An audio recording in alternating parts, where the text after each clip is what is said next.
I always believed that love between a parent and a child was something unbreakable, not unshakable. I've seen tempers flare, doors slam, silence stretch for days, but unbreakable in the way a river twists and bends yet never stops flowing. I was wrong. Sometimes the river dries up, not from exhaustion, but because someone decides to build a dam. Her name is Claire, my daughter, my only child. When she was born, I was 33, old enough to understand responsibility, young enough to believe I could get it right. I remember the weight of her in my arms, the small warmth against my chest, her eyes barely open but searching, somehow already knowing who I was. The hospital light caught her hair, and something in me swore silently that I'd never let anything hurt her. Promises are fragile things. They sound eternal when you whisper them to a newborn. They start to fade when life begins to speak louder. Her mother, Julia, and I were together for 13 years before it all began to rot quietly under the surface. There was no affair, no shouting match, just a slow cooling. Two people moving in parallel hallways of the same house, brushing past each other like polite strangers. I buried myself in work, convincing myself it was sacrifice. She buried herself in routines that no longer included me. When Claire turned 11, Julia filed for divorce. She said the word like it was mercy, not a verdict.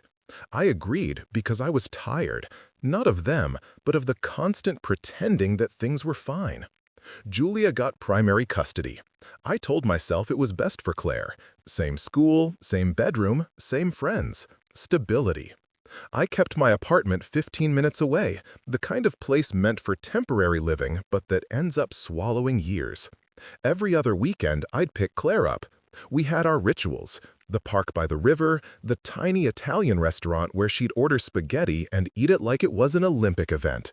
I'd laugh, she'd grin, and for a few hours, we'd feel like the word family still meant something.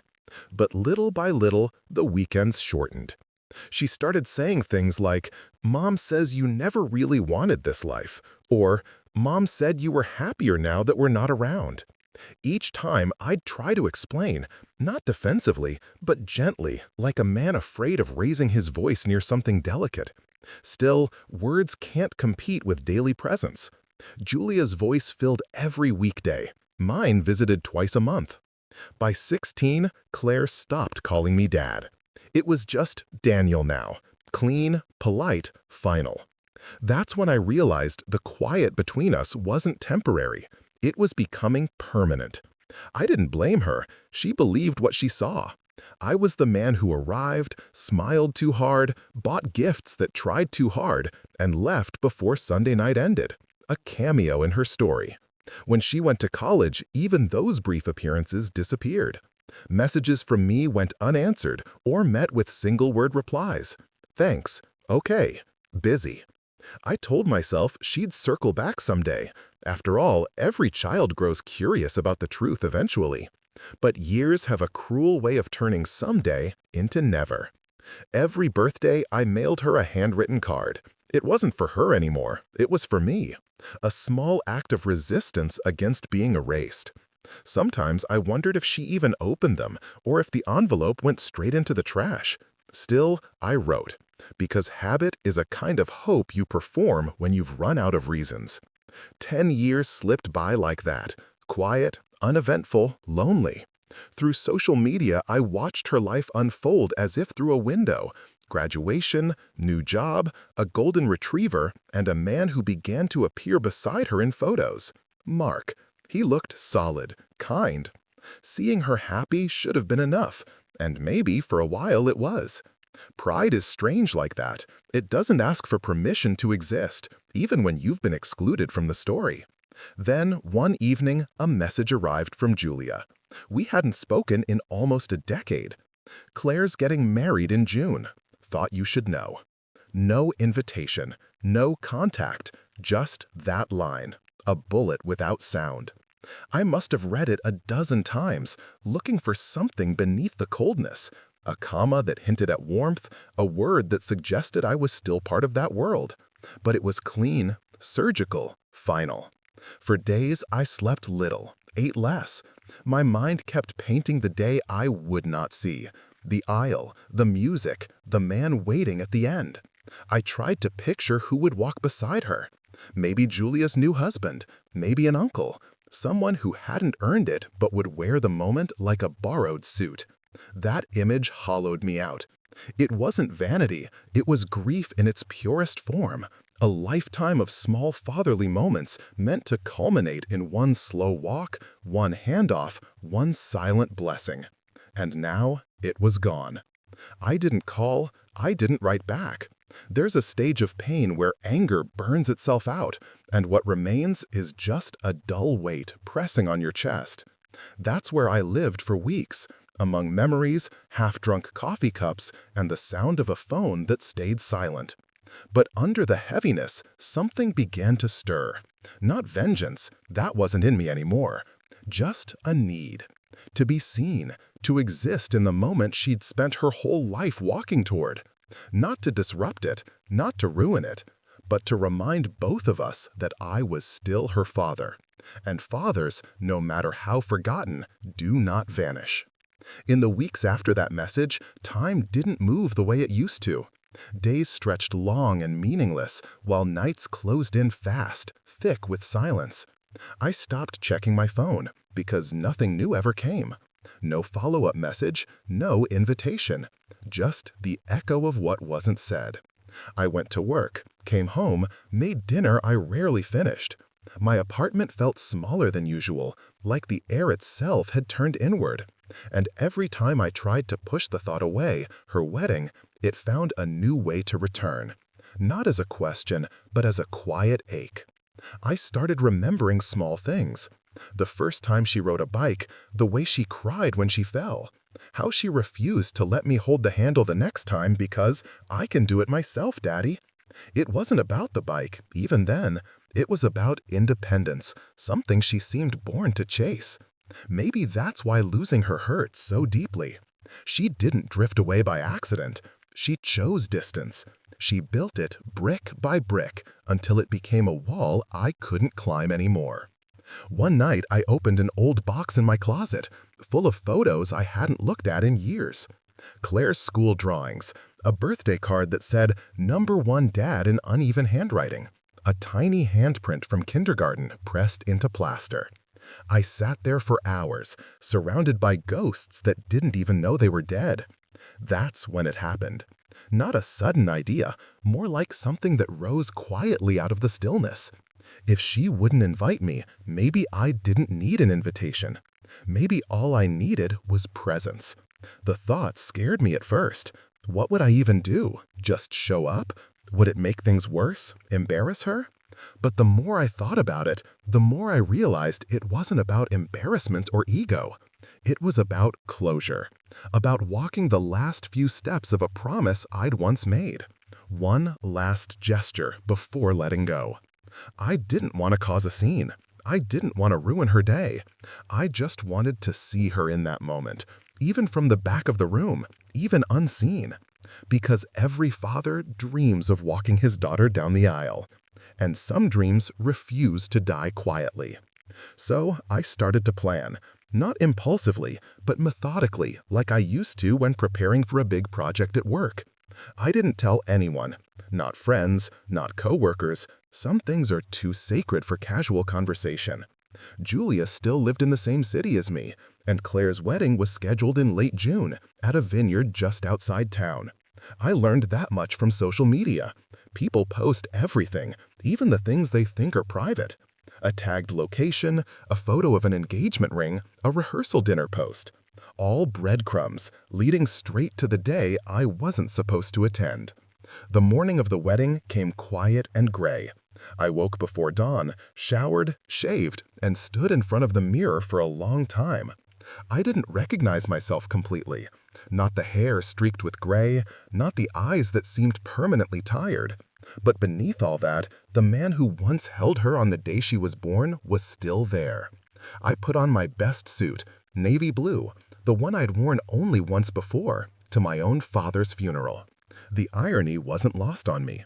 Tucked inside the jacket pocket, I placed a folded letter, the kind that would never be sent, only read once, by me, in silence. As I drove toward the vineyard, the world outside looked both painfully ordinary and impossibly far away. Traffic lights, billboards, families heading somewhere, all moving forward while I seemed trapped in a memory I couldn't escape. When I arrived, the parking lot was already full. Cars lined the gravel road leading up to the venue. I parked far from the entrance, where the trees cast long shadows and the sound of laughter carried faintly in the distance. The air smelled like summer, warm grass, perfume, and something faintly floral. I walked slowly, keeping to the edges, blending into the background the way old men do when they no longer belong. The ceremony was being held outdoors, rows of white chairs facing an arch draped with flowers. Guests were— I respected him for that. Even in that moment, I found no resentment toward him. Just a quiet gratitude that he'd see her through the things I couldn't. Then came the moment, the one every wedding builds toward. The procession began. The bridesmaids, then the flower girl, and finally, Claire. But something strange happened. She hesitated at the end of the aisle. For a second, she looked around, not lost, but searching. And in that small, uncertain glance, I saw the same little girl who once turned to me after falling off her bike, eyes wet, waiting for help she didn't want to ask for. And that was when I moved. I don't know what possessed me, instinct, memory, love, or something in between. But before I realized it, I was walking toward her, each step deliberate, calm, as if rehearsed by the years themselves. People turned, whispers rising like wind in dry grass. Julia's voice, sharp, panicked, called my name, but I didn't stop. Claire saw me then. Shock first, then confusion, then something else, something raw, unguarded, like recognition after a long dream. I stopped beside her, keeping my voice low, steady. "Hi, sweetheart," I said. "You forgot your escort." She didn't answer at first. The music had stopped.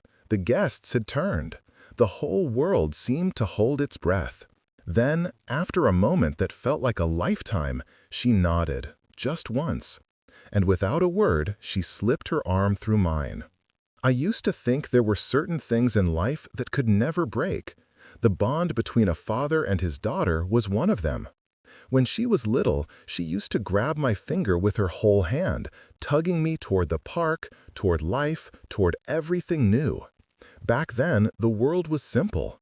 My mornings began with her laughter echoing down the hallway, and my nights ended with the sound of her breathing softly against my chest as she fell asleep during bedtime stories.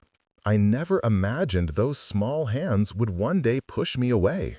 It started with silence. The kind of silence that seeps in slowly.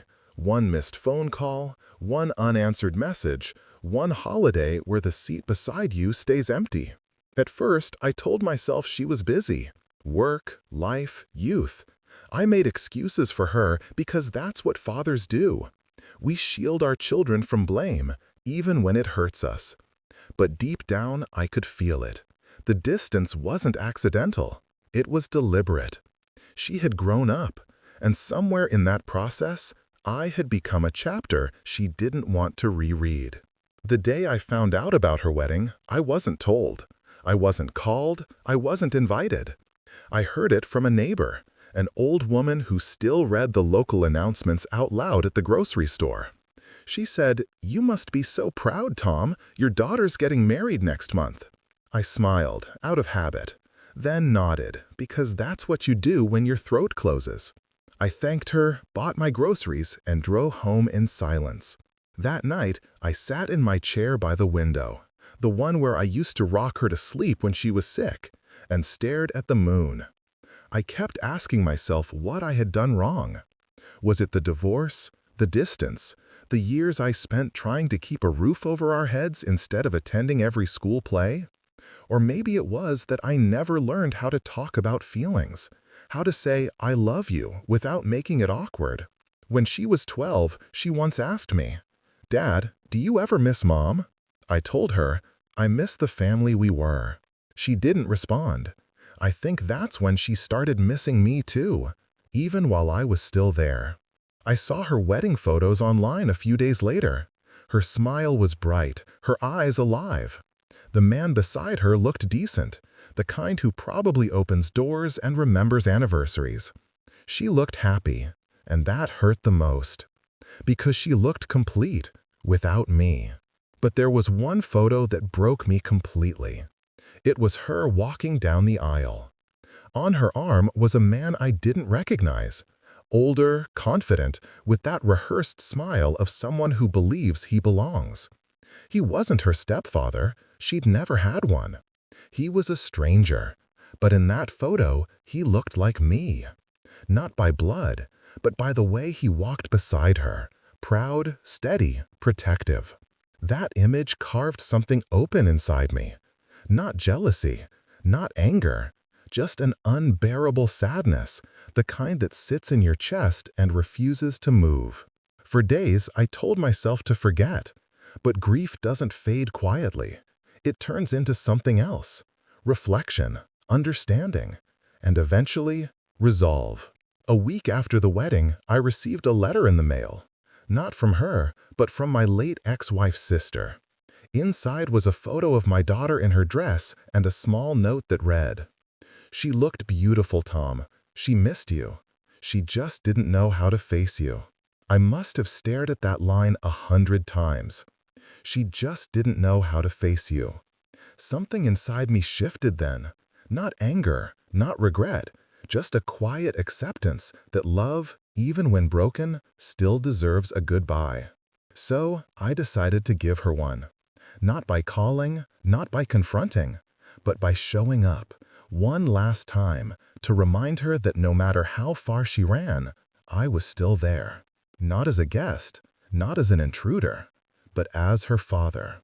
And so, on a cool Saturday morning, 2 weeks after her wedding, I put on the same old suit I wore to her high school graduation, held the letter in my pocket, and drove to the church, where her new life had already begun. Not to take anything back, not to be seen, just to walk her down the aisle, one last time, in my own way. I arrived an hour early. The church was quiet, too quiet for what it had witnessed days ago. The flowers had wilted, the ribbons had loosened, and the confetti still clung to the cracks between the stones like the memory of laughter that refused to fade. It felt strange standing there, on those same steps where my daughter had once stood, radiant and loved, while I sat miles away trying to convince myself it didn't matter. I parked across the street and just looked. The world moved on as if nothing had happened, but I could still feel her presence in the air. The way she must have smiled nervously before the doors opened, the way her hands must have trembled as she held her bouquet, and the way another man's arm must have steadied her. The wind carried faint traces of flowers and perfume, and for a moment I imagined her voice again, calling out, "Dad, are you coming?"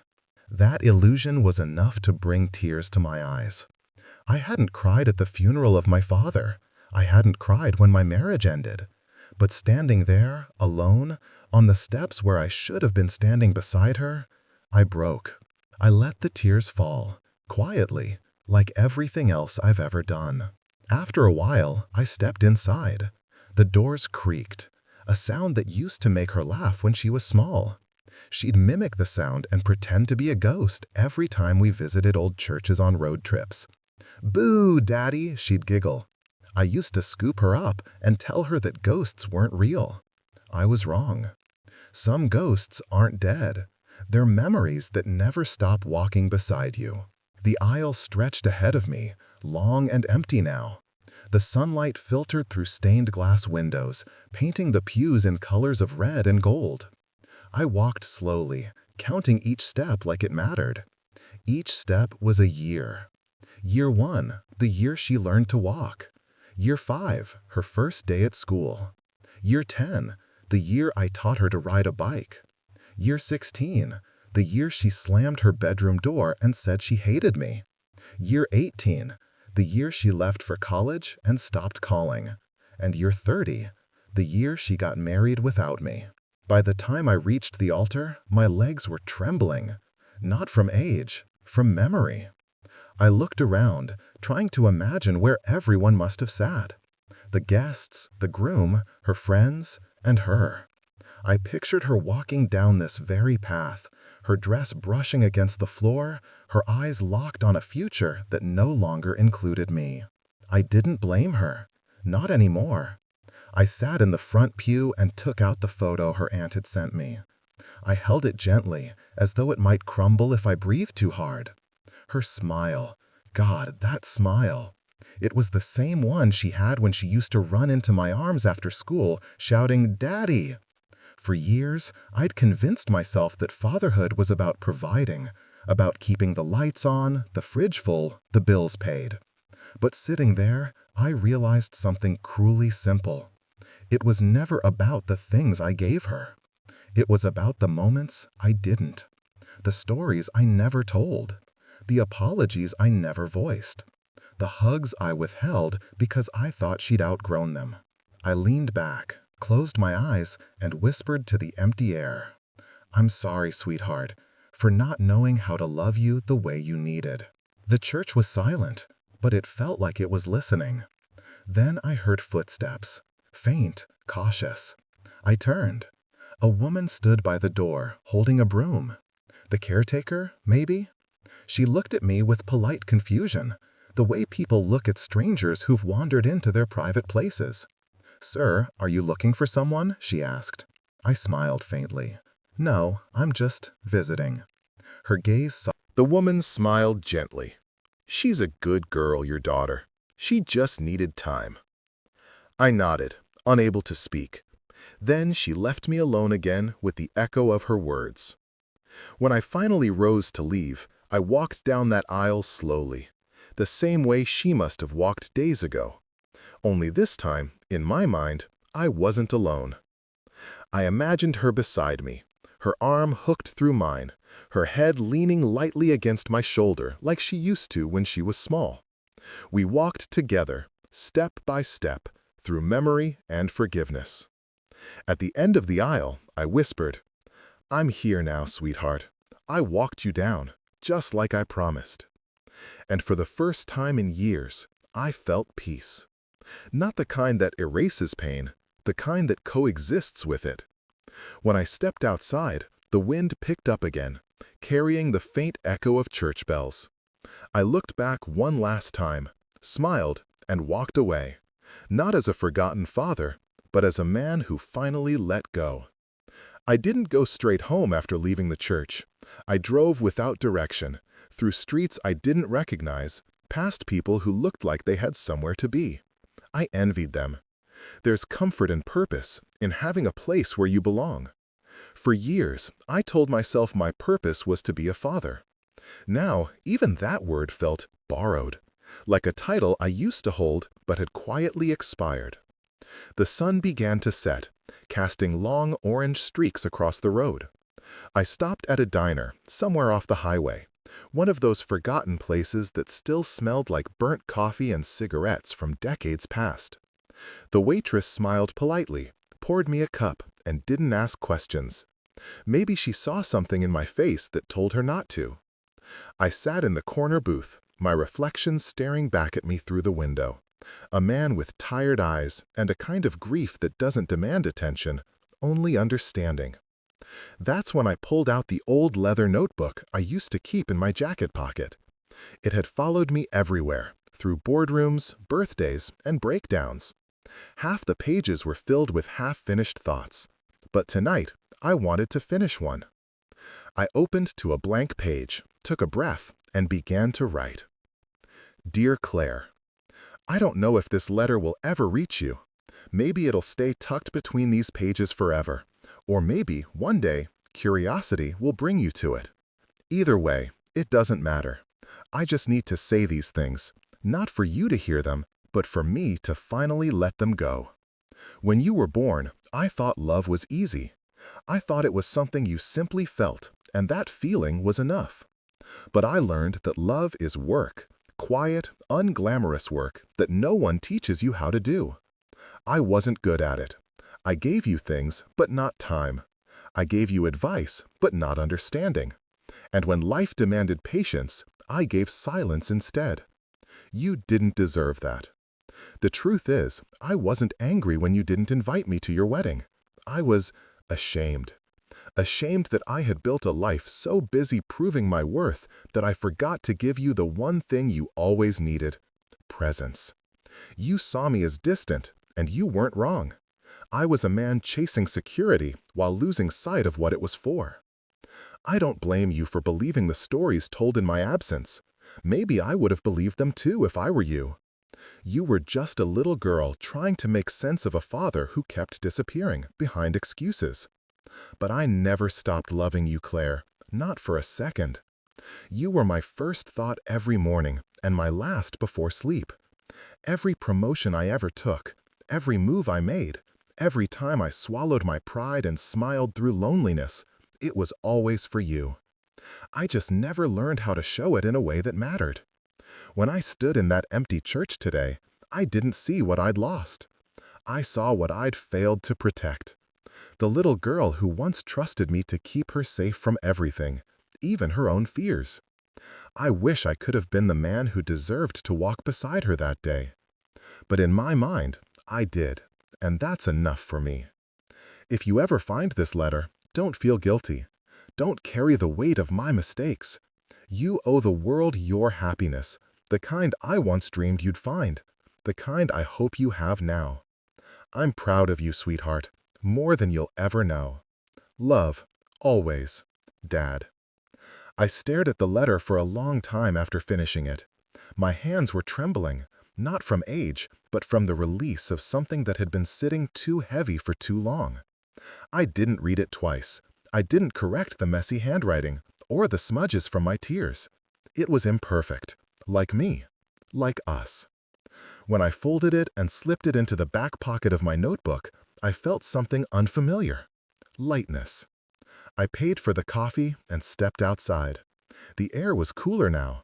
The stars had begun to show, faint, scattered, like memories too distant to fully see, but still enough to guide your way home.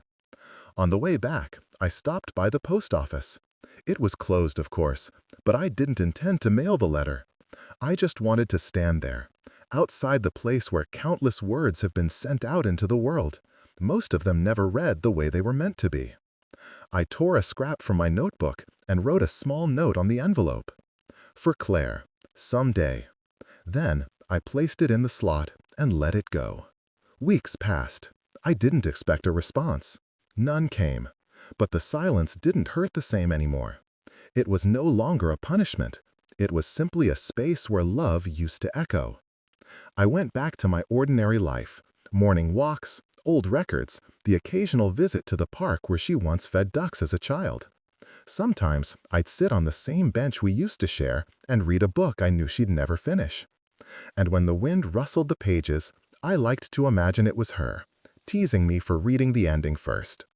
Then, one afternoon, something unexpected happened. A letter arrived. The handwriting was neat, unfamiliar. The return address, her city. I held it for nearly an hour before opening it, afraid that whatever was inside might break the fragile peace I'd built. Finally, I unfolded it. "Dad," it began, "I don't know if you'll ever read this, but I heard from Aunt Lisa that you visited the church. I wish I'd known. I wish I'd seen you. I cried that morning too, you know. I told Mom I wanted to call you, but she said it would make things complicated. Maybe she was right. Maybe not. But I wanted you to know. I thought about you.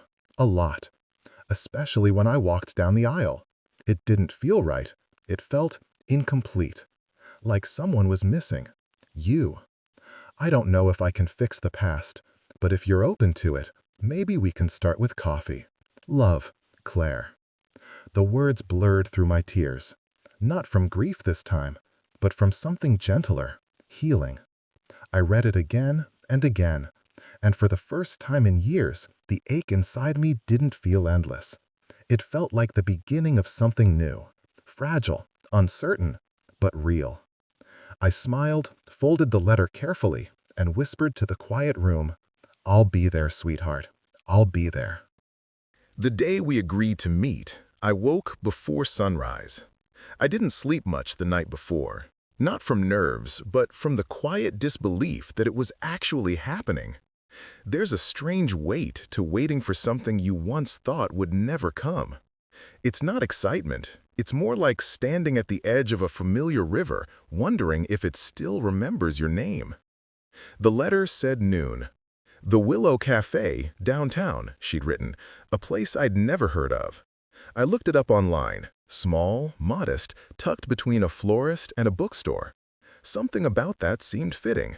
Life blooming on one side, stories on the other. Between them, maybe, a chance at something in between. I must have arrived 40 minutes early. Old habits, I guess. The instinct to be prepared for moments that don't have do-overs. The cafe was warm, quiet. Wooden floors, soft yellow light, the smell of cinnamon and coffee beans. A young barista asked what I'd like. I said I'd wait to order. Meeting someone, I murmured.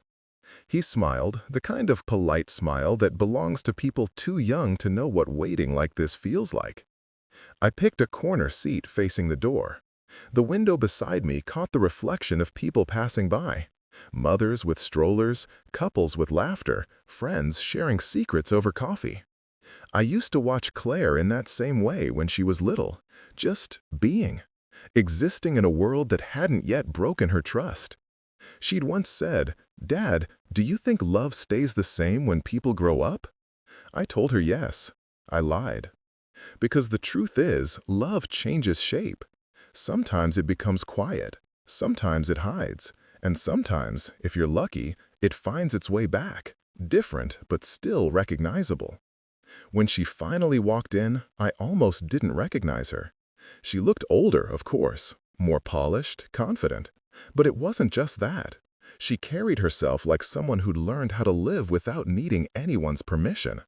There was grace in her movements, but also something fragile beneath it, like porcelain that had once cracked and been glued carefully back together. She spotted me almost immediately. Her steps faltered, just slightly, before she smiled. A small, uncertain smile that looked more like a memory than a greeting. "Hi," she said. Her voice. It had changed too, softer but steadier. I stood, managed a small nod. "Hi, Claire." For a moment, neither of us moved. The cafe around us carried on, cups clinking, conversations blending into background noise. It was as if the world had decided to give us privacy, even in public. She sat across from me. The space between us felt heavy, but not hostile, just full. Years of silence condensed into that one small table. "You look good," she said finally. I smiled faintly. "You too. Married life suits you?" She gave a nervous laugh. "I guess so. Still learning how to share closet space." I chuckled quietly, and something inside me eased. It wasn't the kind of laughter that fixes things, but the kind that lets you breathe again after forgetting how. We ordered coffee. She went for a caramel latte, her favorite when she was 16. I remembered that. I didn't tell her. Some things are better kept quiet, like small proofs of love that don't need to be announced. When the drinks arrived, we both stared at them longer than we drank. Finally, she spoke. "I didn't mean to shut you out, Dad." It was the first time she'd called me that in almost 20 years. The word hit me like a chord I hadn't heard in so long that I forgot how much I missed its sound. I kept my voice steady. "I know. You were protecting yourself. And, maybe, protecting her." She looked down. Mom had her version of things. I believed her because it was easier than asking questions that hurt. "I understand," I said softly. "She did what she thought was right. We both did. We just forgot that right looks different depending on where you're standing." She nodded slowly, eyes glistening. "I used to think you didn't care, that you just moved on." I shook my head. "No, Claire, I never moved on. I just moved quietly." Her lip trembled. "When I saw your name on the RSVP list, I panicked. I told Mom I didn't want drama. But the truth is, I was scared you wouldn't come even if I invited you. I smiled faintly. And I was scared you wouldn't want me there even if you did. We sat there, two people who had built entire lives on misunderstandings, now carefully taking them apart, one word at a time. After a while, she said, "Aunt Lisa gave me your letter." I froze. "I thought you might have seen it," I murmured. "Wasn't meant to be found." "Well, I did," she said, voice trembling, "and I cried all night after reading it." I swallowed hard. "Then maybe it found you exactly when it was supposed to." She reached across the table. Her hand hesitated in midair, then rested gently on mine. "I'm sorry, Dad." The word sorry has a strange power. It doesn't erase, but it softens. I turned my palm over and held her hand. The same hand I'd once held crossing the street, now grown and steady. "I'm sorry, too," I whispered. We sat like that for a long time. No words, no explanations. Just the quiet rhythm of forgiveness settling into the space between us. When we finally let go, I noticed something. Her wedding ring caught the light. Gold, simple, elegant. It reminded me of the promise I'd once made her mother. For a moment, I felt an ache for all the things that hadn't lasted. But then I realized this moment was enough. Some promises may break, but love finds its way through the cracks. As we finished our coffee, she smiled through tears. "Can we try again? Not like before. Just start fresh?" I nodded, voice thick. We never stopped, Claire. We were just on pause. Outside, the sun had begun to set again, much like the day I wrote her letter. But this time, it didn't feel like an ending. It felt like dusk before a new morning. Soft, forgiving, infinite. Before we parted, she leaned in and hugged me. It wasn't long. It wasn't dramatic, but it was real. "I missed you," she whispered.